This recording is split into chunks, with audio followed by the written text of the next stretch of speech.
खुर्रम साहब, जो सियासी मैदान के अंदर भी डेवलपमेंट्स हैं वो भी अर्थक्वेक से कम नहीं है। सदर साहब ने ख़त लिख दिया 9 अप्रैल को इलेक्शन करवाएं, जो ज़ाहिर तासुर यह है कि 57(1) के नीचे जो इलेक्शन एक्ट है उसमें सदर साहब कर नहीं सकते। इलेक्शन कमीशन शायद अपनी जगह पे खड़ा रहे और वो लीगल ओपिनियन लेके उन्हें बता दे कि आपका ये दायरा कार ही नहीं है। तो एक इंस्टीट्यूशनल क्लैश की जानब भी हम बढ़ रहे हैं।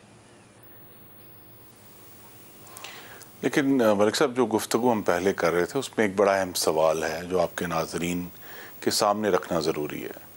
वो ये कि इस मौजूदा हुकूमत के 10 माह में अपोजिशन के कितने रहनुमा हैं जो कितने दिन नैब की हिरासत में जेल गए हैं, और वो तादाद और दिन सिफर है।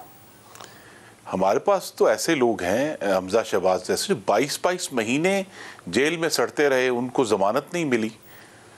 और एक लंबी तारीख है, खुद शहबाज शरीफ 11 महीने नैब की हिरासत में रहे, मरीम नवाज़ रहीं, शाहिद खाकान अब्बासी रहे, मिफ्ता इस्माइल रहे, साद रफ़ीक रहे, हाफिज़ नोमान रहे, एहसन इकबाल रहे। तो नैब का अगर किसी ने सियासी इस्तेहसाल के लिए इस्तेमाल किया है वो इमरान खान है।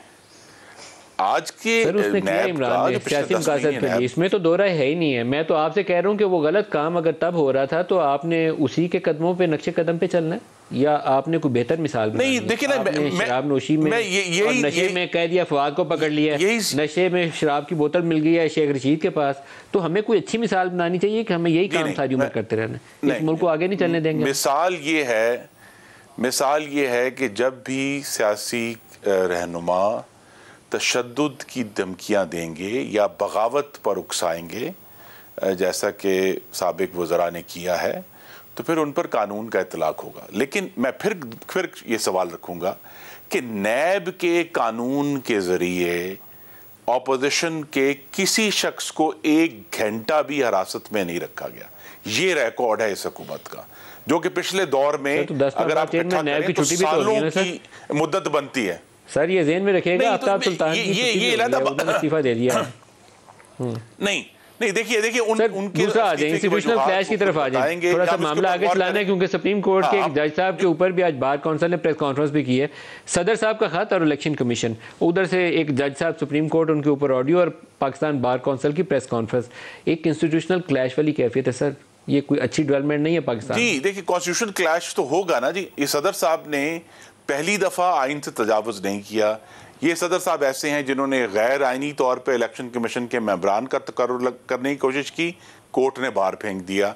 इन्होंने नेशनल फाइनेंस कमीशन के कानून में तरीक़ेकार में तब्दीली की कोशिश की। मैं खुद उसमें पटिशनर था, इस्लामाबाद हाई कोर्ट ने और बलोचिस्तान हाई कोर्ट ने उसको बाहर फेंक दिया। इन्हीं सदर साहब ने काजी फायद ईसा के खिलाफ जो रेफरेंस था वो अपने दस्तखतों से सुप्रीम जुडिशल काउंसिल भेजा, कोर्ट ने बाहर फेंक दिया।